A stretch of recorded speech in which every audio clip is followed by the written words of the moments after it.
capital goods, strong capital goods.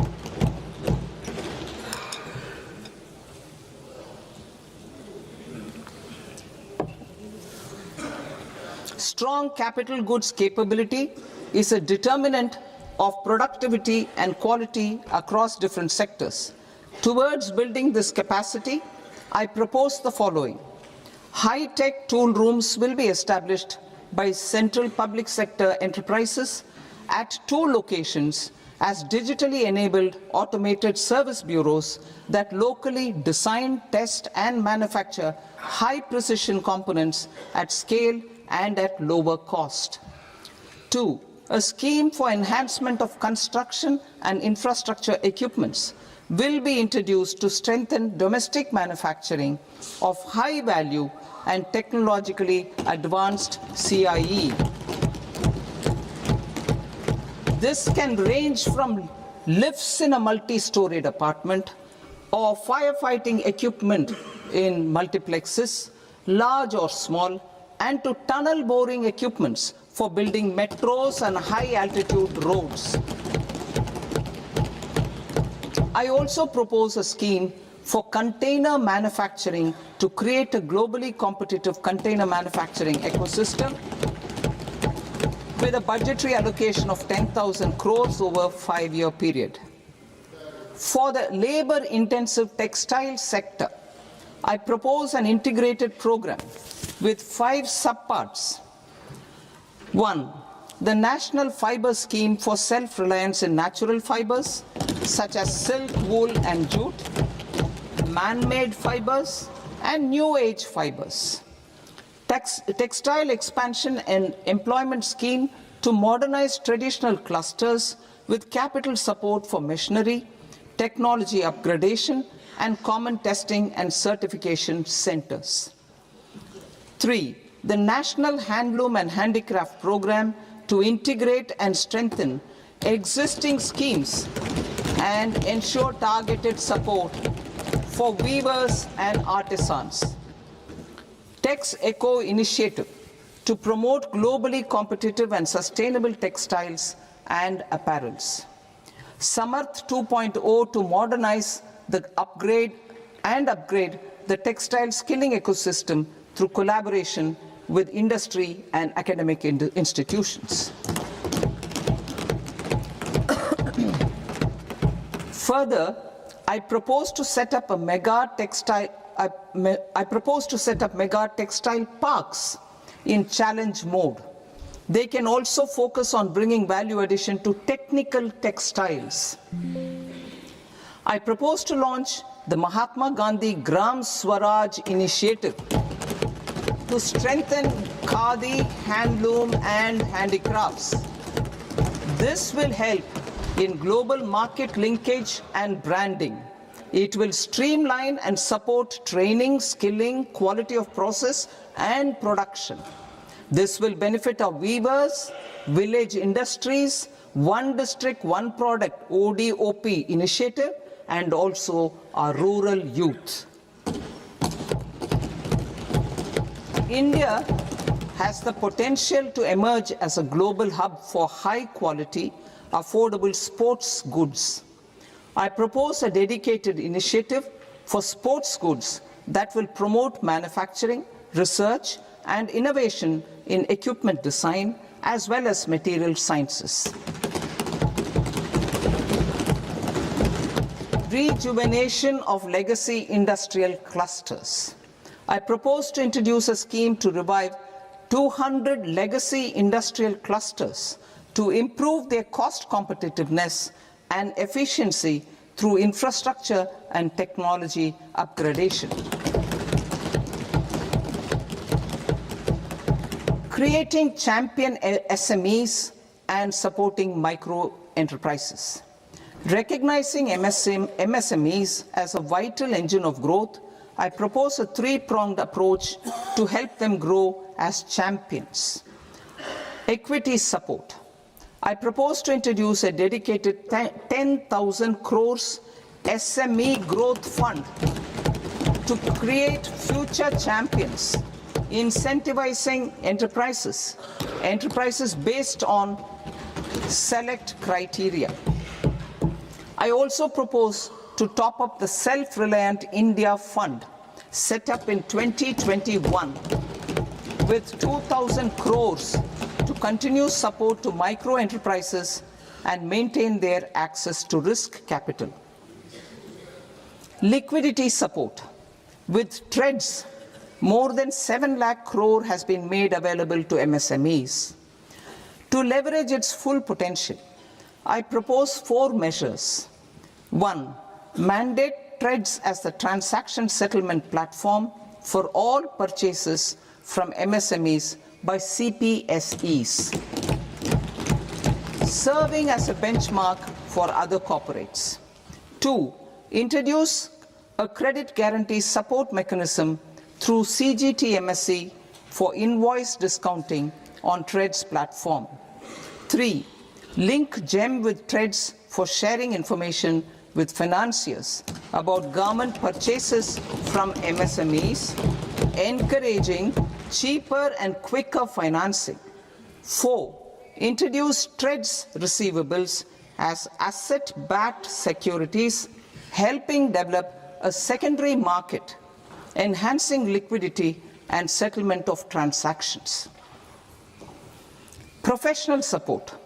Government will facilitate professional institutions such as the ICAI, ICSI, ICMAI to design short-term modular courses and practical tools to develop a cadre of corporate mitras, especially in Tier 2 and Tier 3 towns.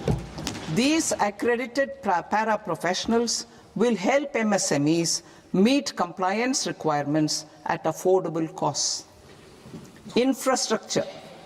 During this past decade, our government has undertaken several initiatives for large-scale enhancement of public infrastructure, including through new financing instruments such as Infrastructure Investment Trust (InvITs) and Real Estate Investment Trust (REITs), and institutions like NIIF and NABFID. We shall continue to focus on developing infrastructure in cities with over 5 lakh population, that is Tier 2, Tier 3 cities, which have expanded to become growth centers. Public capital expenditure has increased manifold from 2 lakh crore in 2014-15 to an allocation of 11.2 lakh crore in BE 25-26. In this coming year, that is financial year 2026-27, I propose to increase it to 12.2 lakh crores to continue the momentum.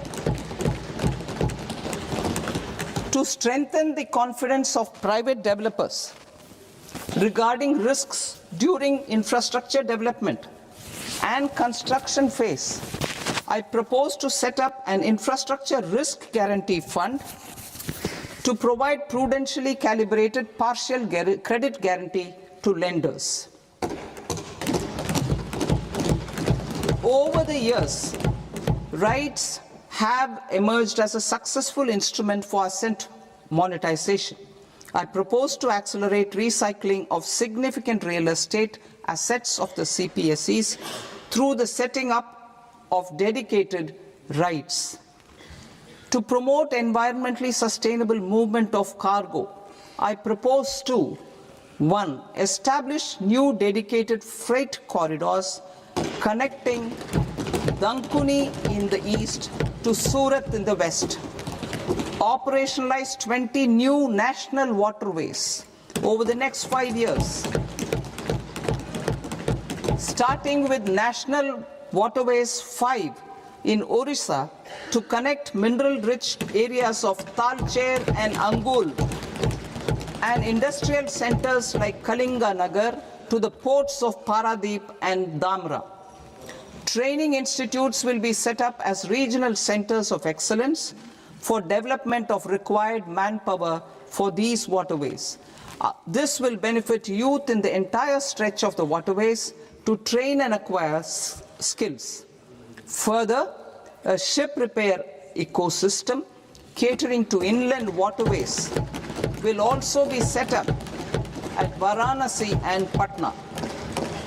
And C, launch a coastal cargo promotion scheme for incentivizing a modal shift from rail to road to increase the share of inland waterways and coastal shipping from 6% to 12% by 2047. To enhance last mile and remote connectivity and promote tourism, I propose to give incentives to indigenize manufacturing of seaplanes. A seaplane VGF scheme will be also introduced to provide support for operations. Carbon capture, utilization and storage. Aligning with the roadmap launched in December 2025, the carbon capture, utilization and storage technologies at scale will achieve higher readiness and in end-use application across 5 industrial sectors, including power, steel, cement, refineries, and chemicals. An outlay of 20,000 crore is proposed over the next 5 years for this purpose. City economic regions. Cities are India's engines of growth, innovation, and opportunities. We shall now focus on Tier 2, Tier 3 cities, and even temple towns, which need modern infrastructure and basic amenities. This budget aims to further amplify the potential of cities to deliver the economic power of agglomerations by mapping city economic regions based on their specific growth drivers. An allocation of 5,000 crore per CER over 5 years is proposed for implementing their plans through a challenge mode with a reform-cum-result-based financing mechanism.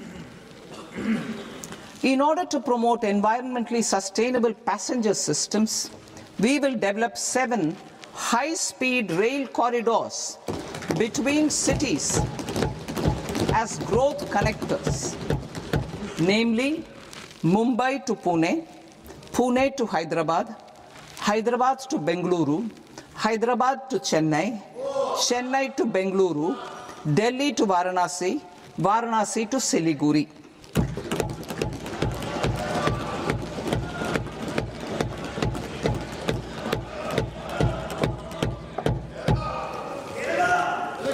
Financial sector.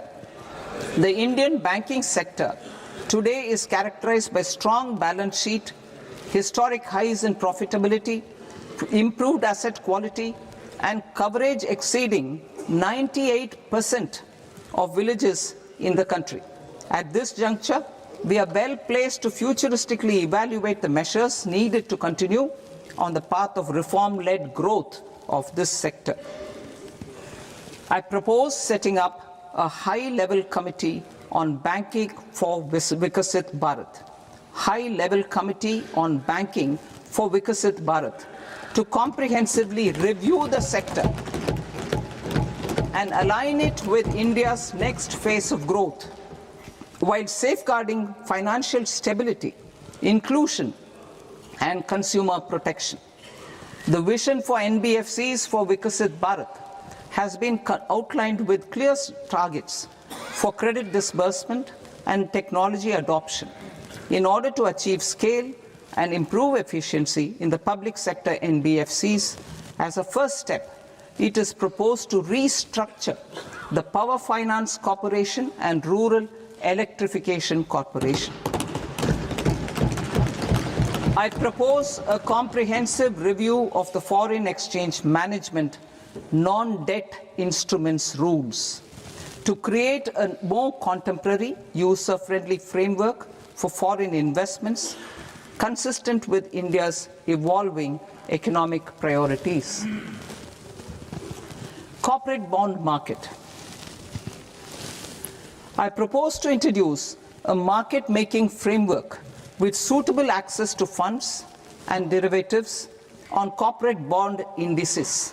I also propose to introduce total return swaps on corporate bonds. Municipal bonds. To encourage the issuance of municipal bonds of higher value by larger cities, I propose an incentive of 100 crore rupees for a single bond issuance. 100 crore rupees for a single bond issuance of more than 1,000 crore. The current scheme under Amrit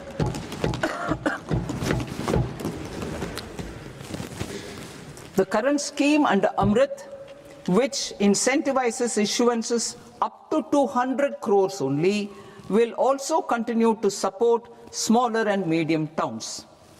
That will also continue to support the smaller and medium towns. Ease of doing business. Individual persons resident outside India, PROI, will be permitted to invest in equity instruments of listed Indian companies through the Portfolio Investment Scheme.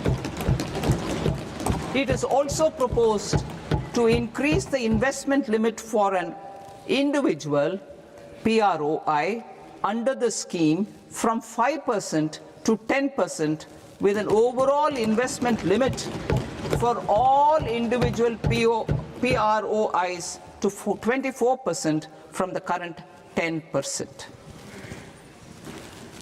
Emerging technologies including AI. 21st century is technology driven. Adoption of technology is for the benefit of all people. Farmers in the field, women in STEM, youth keen to upskill, and Divyangjan to access newer opportunities. The government has taken several steps to support new technologies through AI Mission, National Quantum Mission, Anusandhan National Research Fund, and Research and Development and Innovation Fund. Our second kartavya is to fulfill aspirations and build capacities.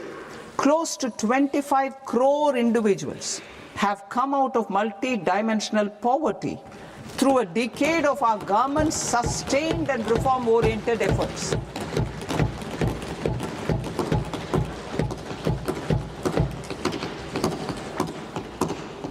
Our government has therefore decided to place a renewed emphasis on the service sector to provide a pathway to fulfilling aspirations of a youthful India with the following measures. I propose to set up a high-powered education to employment and enterprises standing committee to recommend measures that focus on services sector as a core driver of Vikasit Bharat. This will make us a global leader in services with a 10% global share by 2047. The committee will prioritize areas to optimize the potential for growth, employment, and exports. They will also assess the impact of emerging technologies, including AI, on jobs and skill requirements and propose measures thereof. To create a range of skilled career pathways, a new range of skilled career pathways for our youth, I propose interventions in the following sectors. Health. Existing institutions for allied health professionals will be upgraded and new AHP institutions established in private and government sectors. This will cover 10 selected disciplines, including optometry, radiology, anesthesia, OT technology, applied psychology and behavioral health, and add 1 lakh AHPs over the next 5 years. A strong care system covering geriatric and allied care services will be built. A variety of NSQF-aligned programs will be developed to train multi-skilled caregivers, combining core care and allied skills such as wellness, yoga, and operation of medical assistive devices. In the coming year, 1.5 lakh caregivers will be trained.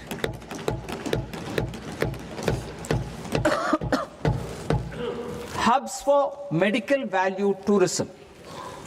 To promote India as a hub for medical tourism services, I propose to launch a scheme to support states in establishing 5 regional medical hubs in partnership with the private sector. These hubs will serve as integrated healthcare complexes that combine medical, educational and research facilities. They will have Ayush centers, medical value tourism facilitation centers, and infrastructure for diagnostics, post-care and rehabilitation. These hubs will provide diverse opportunities, job opportunities for health professionals, including doctors and AHPs.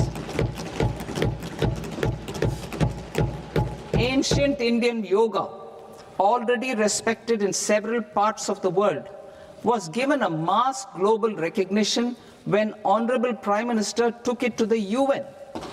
Post-COVID, Ayurveda gained a similar global acceptance and recognition. Exporting quality Ayurveda products helps farmers who grow the herbs and youth who process the products. To meet growing global demand, a few more steps are being taken. I propose to 1. Set up 3 new All India Institutes of Ayurveda. 2. Upgrade Ayush pharmacies and drug testing labs for higher standards of certification ecosystem and make available more skilled personnel. 3. Upgrade the WHO Global Traditional Medicine Center in Jamnagar to bolster evidence-based research, training and awareness for traditional medicine. Animal husbandry. Livestock contributes to close to 16% of farm income, including of poor and marginal households. To scale up availability of veterinary professionals by more than 20,000, I propose to roll out a loan-linked capital subsidy support scheme for establishment of veterinary and para-veterinary colleges, veterinary hospitals, diagnostic laboratories, and breeding facilities in private sector. Collaboration between Indian and foreign institutions will also be facilitated. Orange economy.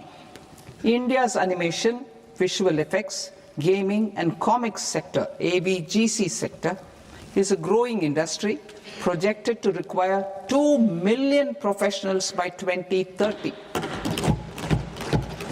I propose to support the Indian Institute of Creative Technologies, Mumbai, in setting up AVGC content creator labs in 15,000 secondary schools all over the country and 500 colleges. The Indian design industry is expanding rapidly, and yet there is a shortage of Indian designers. I propose to establish, through Challenge Route, a new National Institute of Design to boost design education and development in the eastern region of India. Education. Our government will support states through Challenge Route in creating 5 university townships in the vicinity of major industrial and logistics corridors. These planned academic zones will host multiple universities, colleges and research institutions, skill centers and residential complexes. In higher education, STEM institutions, prolonged hours of study and laboratory work pose some challenges for girl students. Through VGF, Viability Gap Funding and capital support, 1 girls' hostel will be established in every district.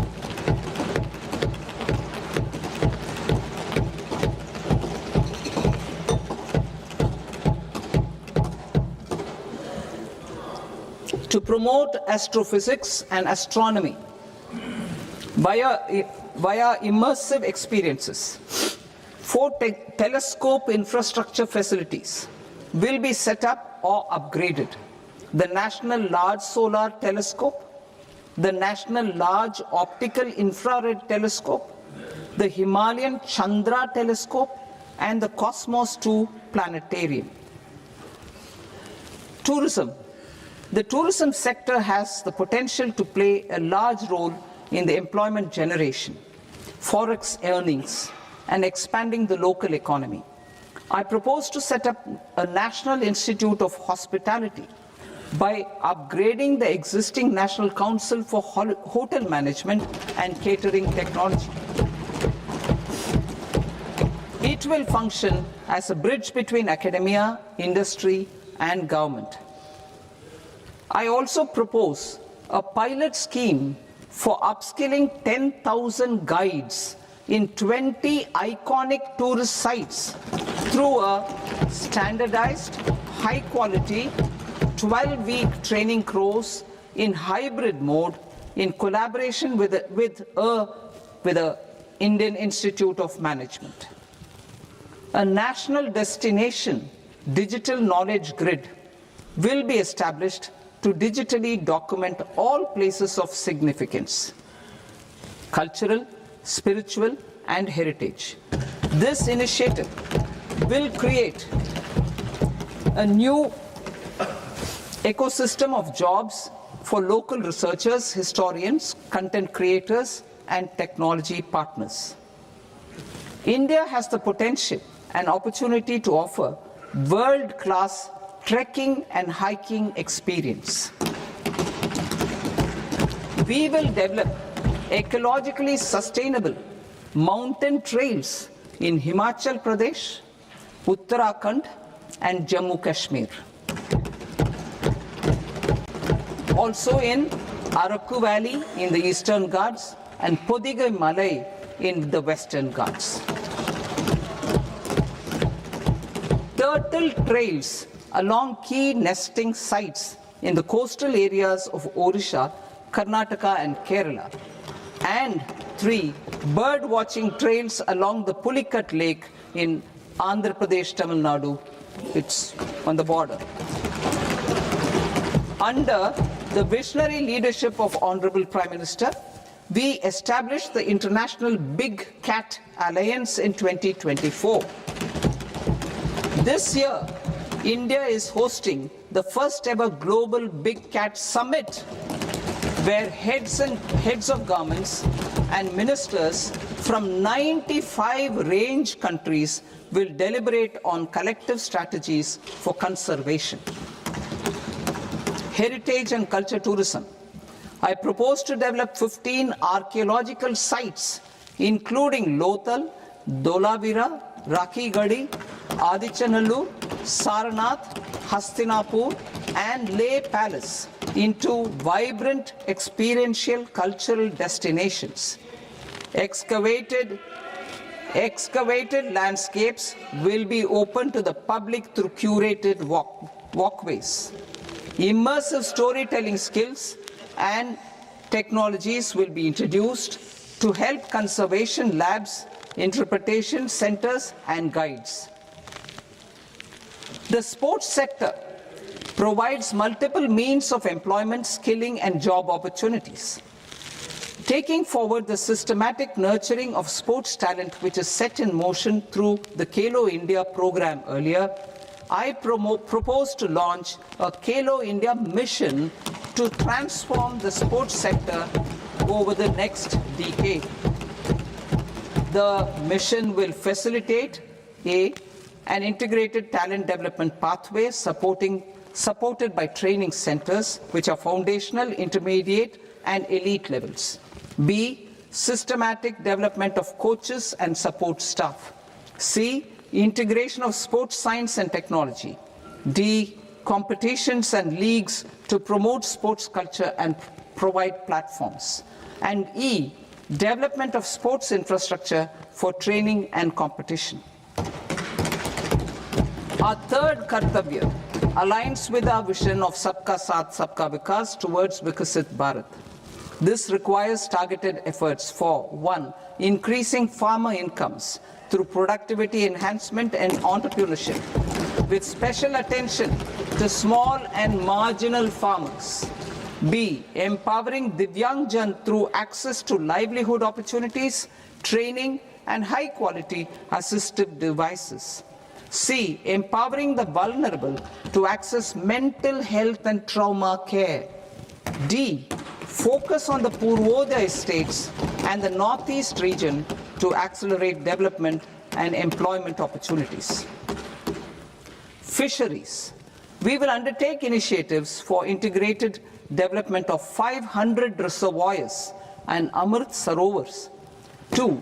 Strengthen the fisheries value chain in coastal areas and enable market linkages involving startups and women-led groups together with fish farmer producer organizations. Animal husbandry. To provide quality employment opportunities in rural and peri-urban areas, we will support the animal husbandry sector in entrepreneurship development through A. A credit-linked subsidy program, B. Scaling up and modernization of livestock enterprises, C. Enhanced creation of livestock, dairy, and poultry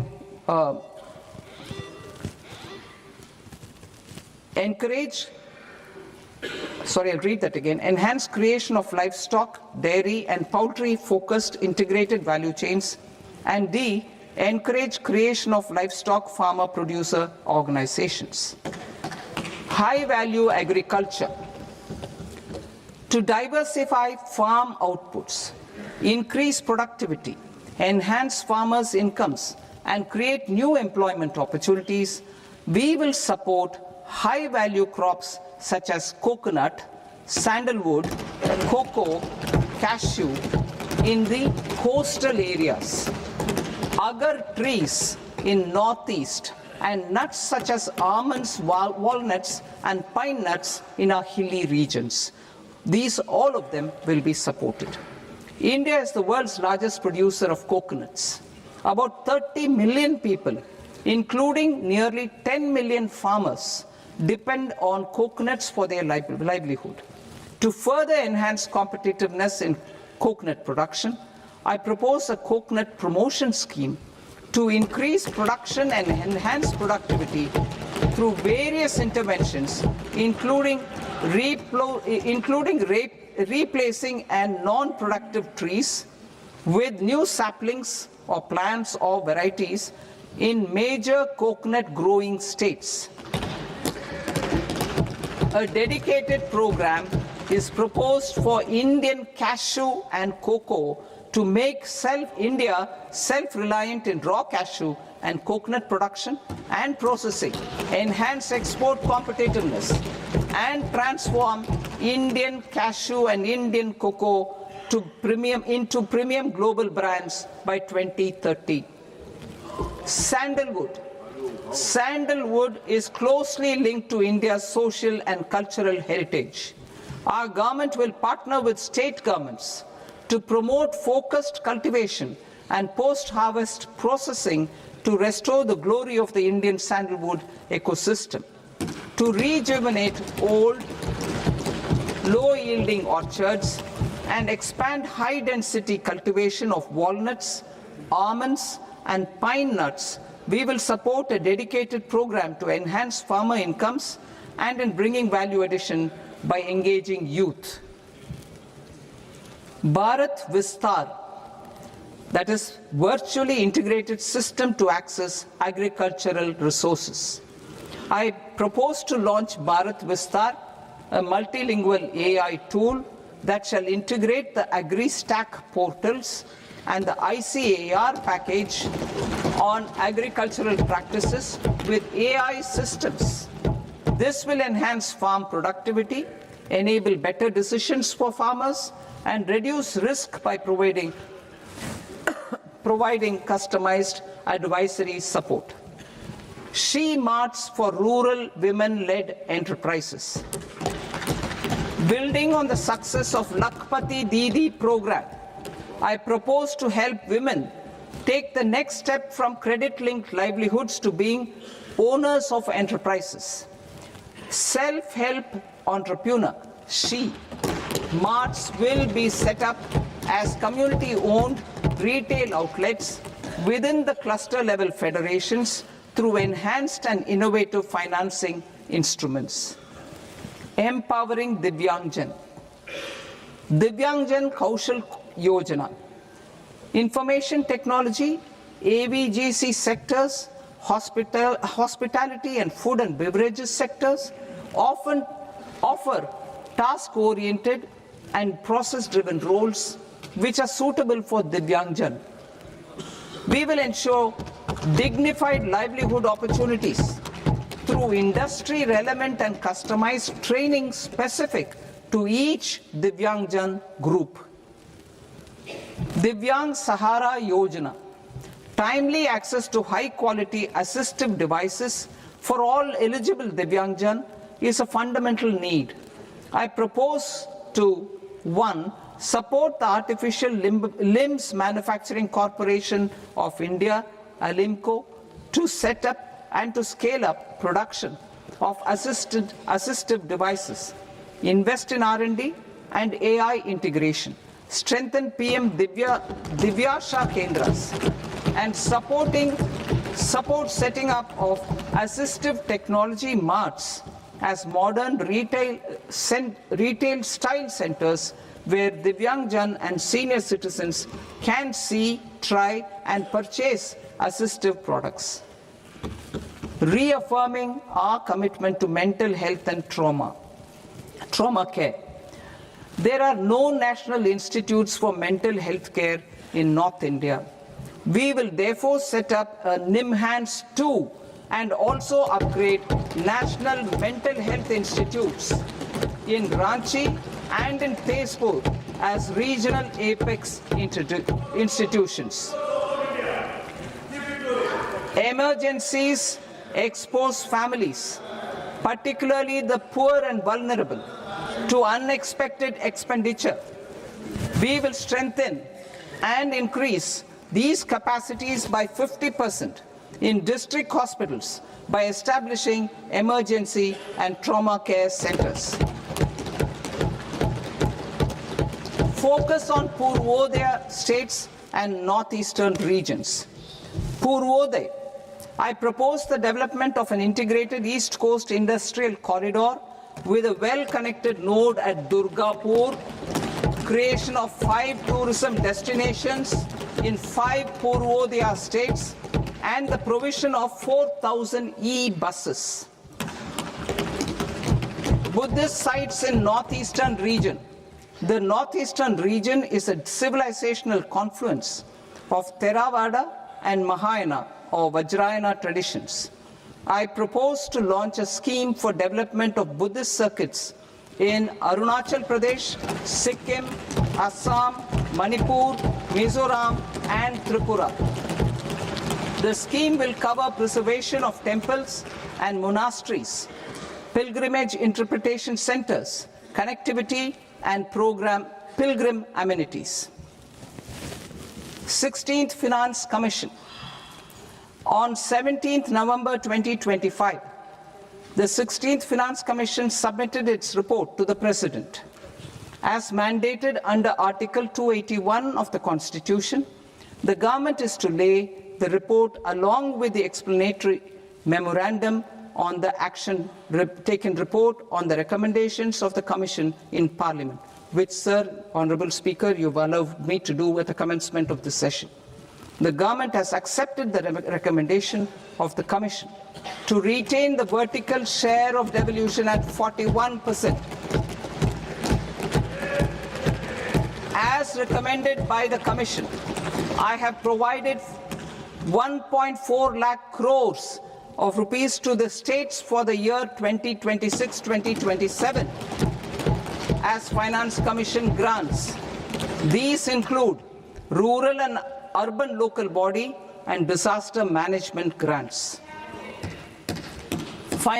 Fiscal consolidation.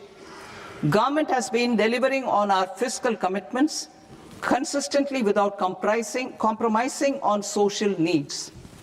To strive towards accepted standards of fiscal management in Budget 25-26, I had indicated that the central government would target reaching a debt to GDP ratio of 50 plus or minus 1% by 2030-31.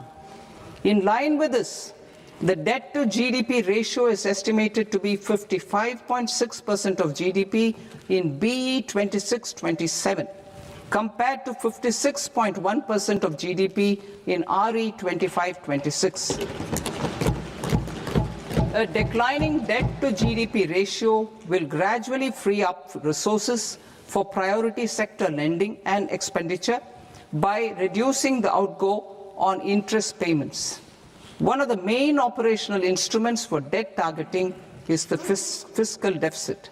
I am happy to inform this august House that I fulfilled my commitment made in 2021-2022 to reduce fiscal deficit below 4.5% of GDP by 25-26.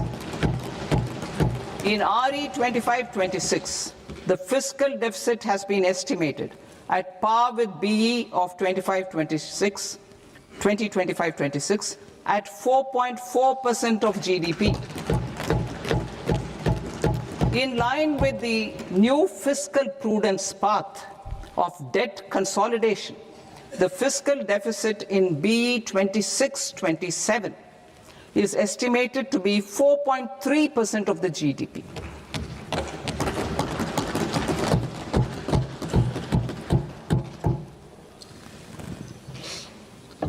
The revised estimates of the non-debt receipts are 34 lakh crore rupees, of which the centre's net tax receipts are 26.7 lakh crore. The revised estimate of the total expenditure is 49.6 lakh crore rupees, of which the capital expenditure is about 11 lakh crores. Budget estimates 2026 to 2027. Coming to 26-27, the non-debt receipts and the total expenditure are estimated as 36.5 lakh crore and 53.5 lakh crore respectively. The centre's net tax receipts are estimated at 28.7 lakh crore rupees. To finance the fiscal deficit, the net market borrowings from dated securities are estimated at 11.7 lakh crore rupees. The balance financing is expected to come from small savings and other sources. The gross market borrowings are estimated at 17.2 lakh crore rupees. I'll now move to Part B. Part B, direct taxes.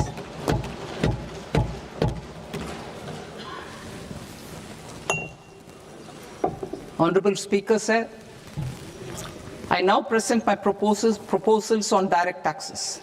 New Income Tax Act. In July 2024, I announced a comprehensive review of the Income Tax Act 1961.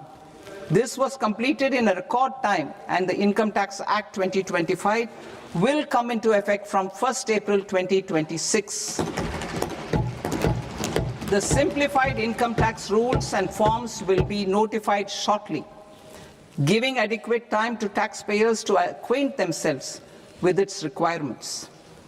The forms have been redesigned such that ordinary citizens can comply without difficulty. Ease of living.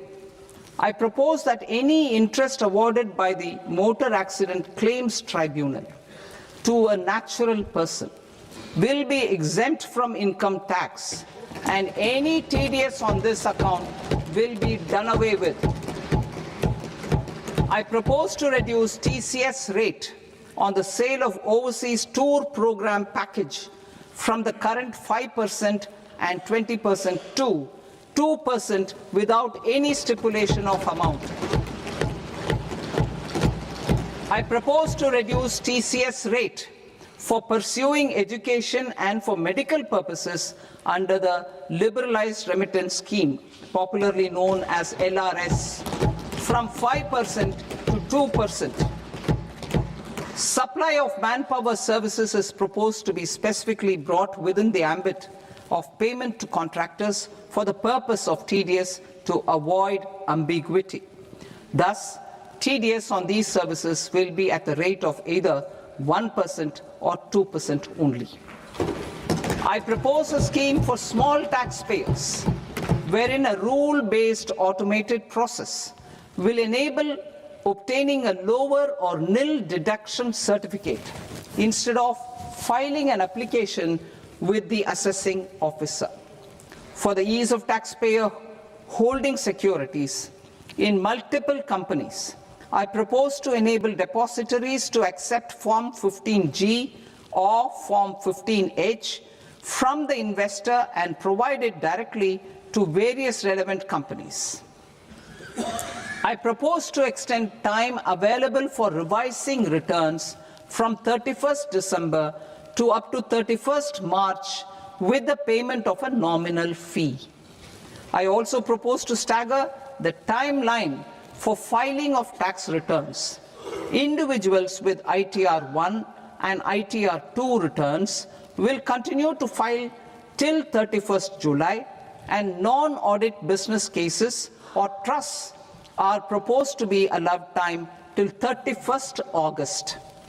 TDS on sale of immovable property by a non-resident is proposed to be deducted and deposited through resident buyers and his or her PAN-based challan instead of requiring a TAN, which is a temporary accounting number. To address practical issues of small taxpayers like students, young professionals, tech employees, relocated NRIs, and such others, I propose to introduce a one-time 6-month foreign asset disclosure scheme for these taxpayers to disclose income or assets below a certain size. This scheme would be applicable for two categories of taxpayers, namely A, who did not disclose their overseas income or assets, and B, who disclosed their overseas income and or paid due tax but could not declare the asset acquired. For category A, the limit of undisclosed income or asset is proposed to be up to 1 crore rupees. They need to pay 30% of fair market value of asset or 30% of undisclosed income as tax and 30% as additional income tax in lieu of penalty, and would thereby get immunity from prosecution. For category B, asset value is proposed to be up to 5 crore rupees. Here, immunity from both penalty and prosecution will be available with a payment of fee of 1 lakh rupees. Rationalizing penalty and prosecution. Multiplicity of proceedings are hindrance to the ease of doing business. I propose to integrate assessment and penalty proceedings by way of a common order for both. There will be no interest liability on the taxpayer on the penalty amount for the period of appeal before the first appellate authority, irrespective of the outcome of appeal process. Further, quantum of prepayment is being reduced from 20% to 10% and will continue to be calculated only on core tax demand. As an additional measure for reducing litigation, I propose to allow taxpayers to update their returns even after reassessment proceedings have been initiated, and an additional 10% tax rate over and above the rate applicable for the relevant year. The assessing officer will then use only this updated return in his proceedings. There is already a framework for immunity from penalty and prosecution in the cases of underreporting. I propose to apply this framework for immunity to misreporting too. However, in such a case, the taxpayer will need to pay 100% of the tax amount as an additional income tax over and above the tax and interest due.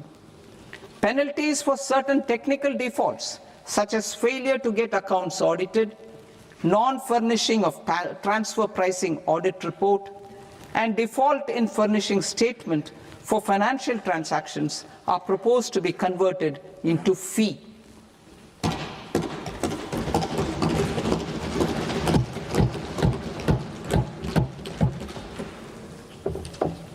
I propose to rationalize prosecution framework under Income Tax Act while maintaining a careful balance for deterrence in some serious offence.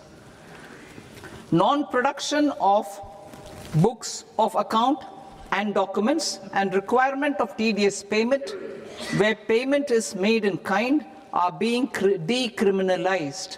Further, minor offences will attract fine only. The remaining prosecutions will be graded commensurate with the quantum of offence.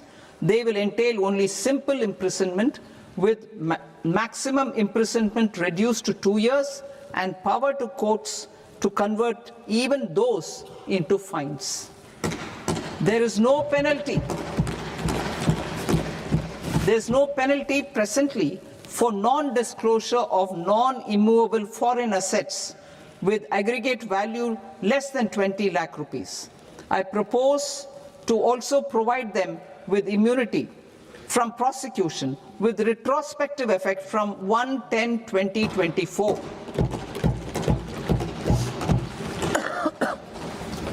Cooperatives. Deduction is already allowed to a primary cooperative society engaged in supplying milk, oilseeds, fruits or vegetables raised or grown by its members. I propose to extend this deduction to also include supply of cattle feed and cotton seed produced by its members. I propose to allow inter-cooperative society dividend income as deduction under the new tax regime to the extent it is further distributed to its members. I further propose to allow exemption for a period of 3 years to dividend income received by a notified national cooperative federation on their investments made in companies up to 31/1/2026. This exemption would be allowed only for dividends further distributed to its member cooperatives. Supporting IT sector as India's growth engine. India is a global leader in software development services, IT-enabled services, knowledge process outsourcing services, and contract R&D services relating to software development. These businesses and their segments are quite interconnected with each other. All these services are proposed to be clubbed under a single category of information technology services with a common safe harbor margin of 15.5% applicable to all. The threshold for availing safe harbor for IT services is being enhanced substantially from 300 crore rupees to 2,000 crore rupees. Safe harbor for IT services shall be approved by an automated rule-driven process without any need for tax officer to examine and accept the application. Once applied by an IT services company, the same safe harbor can be continued for a period of 5 years at a stretch at its choice. For IT services companies who want to conclude advanced pricing agreement, APA, I propose to fast-track unilateral APA process for IT services and endeavor to conclude it within a period of 2 years. The period of 2 years can be extended by a further period of 6 months on taxpayers' request. I propose to extend the facility of modified returns available to the entity entering APA to its associated entities also. Attracting global business and investment. Recognizing the need to enable critical infrastructure and boost investment in data centers, I propose to provide tax holiday till 2047 to any foreign company that provides cloud services to customers globally by using data center services from India. It will, however, need to provide services to Indian customers through an Indian reseller entity. I also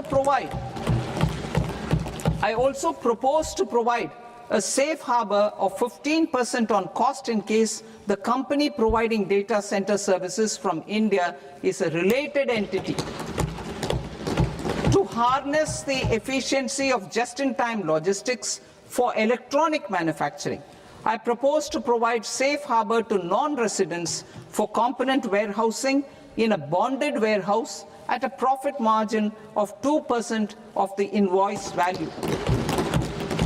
The resultant tax of about 0.7% will be much lower than in competing jurisdictions. To provide fillip to toll manufacturing in India, I propose to provide exemption from income tax for 5 years to any non-resident who provides capital goods, equipment, or tooling to any toll manufacturer in a bonded zone.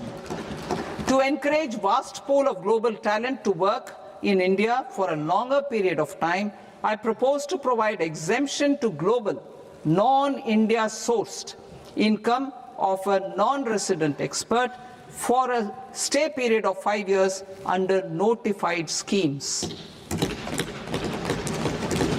I propose to provide exemption from minimum alternate tax, the MAT, to all non-residents who pay tax on presumptive basis.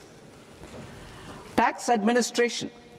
I propose to constitute a joint committee of Ministry of Corporate Affairs and Central Board of Direct Taxes for incorporating the requirements of income computation and disclosure standards, the ICDS, in the Indian Accounting Standards, Ind AS itself. Separate accounting requirement based on ICDS will be done away with from the tax year 27-28.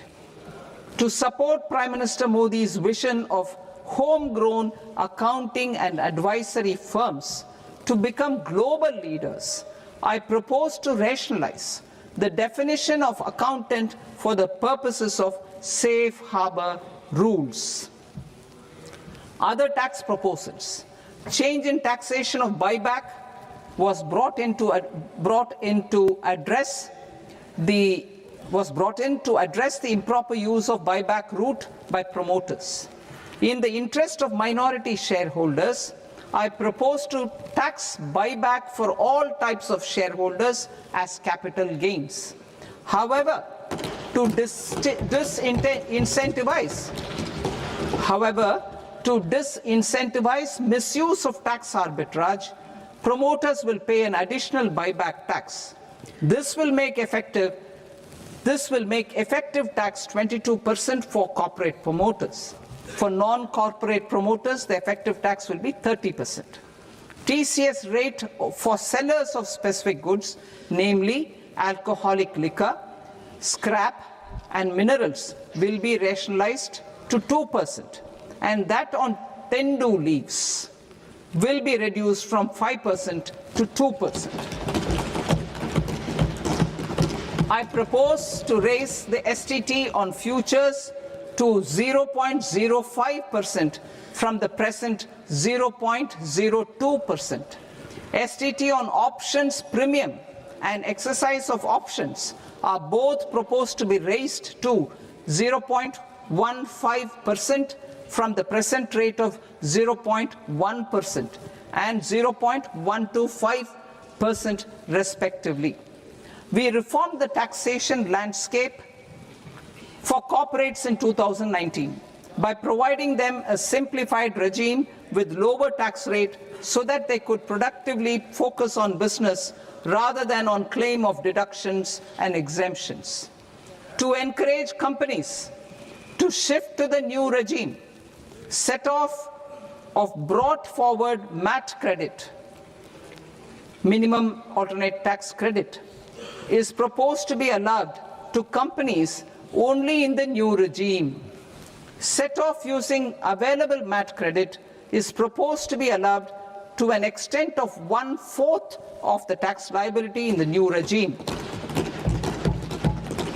MAT is proposed to be made final tax, so there will be no further credit accumulation from 1st April 2026. In line with this change, the rate of final tax is being reduced to 14% from the current MAT rate of 15%. The brought forward MAT credit of taxpayers accumulated till 30th March 2026 will continue to be available to them for set-off as above. Indirect taxes. I shall now take up proposals related to indirect taxes. My proposals for customs and central excise aim to further simplify the tariff structure, support domestic manufacturing, promote export competitiveness, and correct inversion in duty. To continue weeding out long-continuing customs duty exemptions, I propose to remove certain exemptions on items which are being manufactured in India or where the imports are negligible. Similarly, to further simplify the process of ascertaining the rate of duty applicable on a particular item, I propose to incorporate certain effective rates in various customs notifications to the tariff schedule itself. I shall now take up sector-specific proposals. Promotion of exports of marine, leather, and textile products. I propose to increase the limit for duty-free imports of specified inputs used for processing seafoods for export from the current 1% to 3% of FOB value of the previous year's export turnover. I also propose to allow duty-free imports of specified inputs, which is currently available for exports of leather or synthetic footwear, to exports of shoe uppers as well. I propose to extend the time period for export of final product from the existing 6 months to 1 year for exporters of leather or textile garments, leather or synthetic footwear, and other leather products. Energy transition and security. I propose to extend the basic customs duty exemption given to capital goods used for manufacturing lithium-ion cells for batteries to those used for manufacturing lithium-ion cells for battery energy storage systems also. I propose to exempt basic customs duty on import of sodium antimonate for use in manufacture of solar glass. Nuclear power. I propose to extend the existing basic customs duty exemption on imports of goods required for nuclear power projects till the year 2035 and expand it for all nuclear plants irrespective of their capacity. Critical minerals. It is proposed to provide basic customs duty exemption to the import of capital goods required for the processing of critical minerals in India. Biogas blended CNG. I propose to exclude the entire value of biogas while calculating the central excise duty payable on biogas blended CNG. Civil and defense aviation. I propose to exempt basic customs duty on components and parts required for the manufacture of civilian training and other aircrafts. It is proposed to exempt basic customs duty on raw materials imported for the manufacture of parts of aircraft to be used in maintenance, repair, or overall requirements by units in the defense sector. Electronics.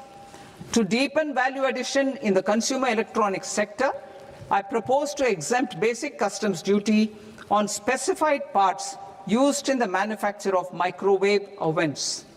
Special economic zone. To address the concerns arising about utilization of capacity by manufacturing units in the special economic zones due to global trade disruptions, I propose as a special one-time measure to facilitate sales by eligible manufacturing units in SEZs to the domestic tariff area at concessional rates of duty. The quantity of such sales will be limited to a prescribed proportion of their exports. Necessary regulatory changes will be undertaken to operationalize the measures while ensuring level playing field for the units working in the DTA. Ease of living. To rationalize the customs duty structure for goods imported for personal use, I propose to reduce the tariff rate on all dutiable goods imported for personal use from 20% to 10%. To provide relief to patients, particularly those suffering from cancer, I propose to exempt basic customs duty on 17 drugs or medicines. I propose also to add 7 more rare diseases for the purposes of exempting import duties on personal imports of drugs, medicines, and food for special medical purposes used in their treatment. Customs process. India's role and share in the global trade is poised for a major leap in line with our ambition and journey towards Vikasit Bharat. In this regard, I propose many measures for custom processes to have minimal intervention for smoother and faster movement of goods and greater certainty to the trade. Trust-based systems. I propose to enhance duty deferral period for Tier 2 and Tier 3 authorized economic operators, known as AEOs, from 15 days to 30 days. I propose to provide eligible manufacturer importers the same duty deferral facility. This should encourage them to get themselves accredited as a full-fledged Tier 3 AEO in due course. To provide greater certainty and for better business planning, I propose to extend validity period of advance ruling binding on customs from the present 3 years to 5 years. In the spirit of the whole of government approach,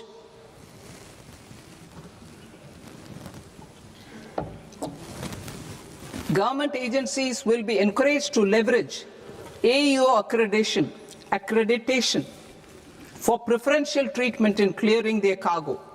Regular importers with trusted long-standing supply chains will be recognized in the risk system so that the need for verification of their cargo every time can be minimized. Export cargo using electronic sealing. Export cargo using electronic sealing will be provided through clearance from the factory premises to the ship. For import of goods not needing any compliance, filing of bill of entry by a trusted importer and arrival of goods will automatically notify customs for completing their clearance formalities. This will enable goods to be released immediately on arrival.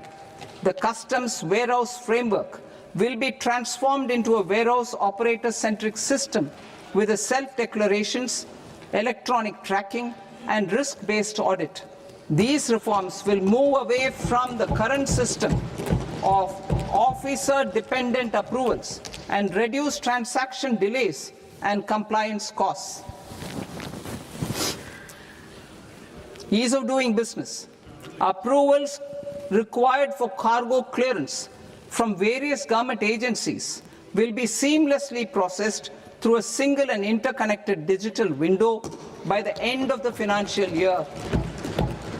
Processes involved in clearance of food, drugs, plant, and animal and wildlife products, accounting for about 70% of interdicted cargo, will be operationalized on this system by April 2026 itself. For goods not having any compliance requirement, clearance will be done by customs immediately after online registration is completed by the importer, subject to the payment of duty. Customs integrated system will be rolled out in 2 years as a single integrated and scalable platform for all customs processes. Utilization of non-intrusive scanning with advanced imaging and AI technology for risk assessment will be expanded in a phased manner with the objective to scan every container across all the major ports. New export opportunities to support Indian fishermen to fully harness the economic value of marine resources beyond our territorial waters. The following measures will be taken. A. Fish catch by an Indian fishing vessel in exclusive economic zone or on the high seas will be made free of duty. Landing of such fish on foreign port will be treated as export of goods. Safeguards will be put in place to prevent misuse during fish catch, transit or transshipment. To support aspirations of India's small businesses, artisans and startups to access global markets through e-commerce, I am pleased to announce complete removal of the current value cap of 10 lakh rupees per consignment on courier exports. In addition, handling of rejected and returned consignments will be improved with effective use of technology for identifying such consignments. I propose to revise provisions governing baggage clearance during international travel to address genuine concerns of passengers. The revised rules will enhance duty-free allowances in line with the present-day travel realities and provide clarity in temporary carriage of goods brought in or taken out. There are honest taxpayers who are willing to settle disputes by paying all their dues, but they get deterred due to negative connotation associated with penalty. They will now be able to close cases by paying an additional amount in lieu of penalty. Honorable Speaker, sir, with this, I commend the budget to this august House. Jai Hind.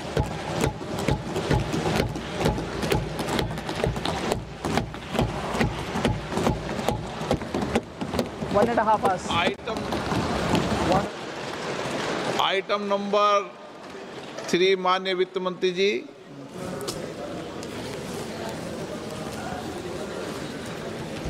Item number 2, sir. 3.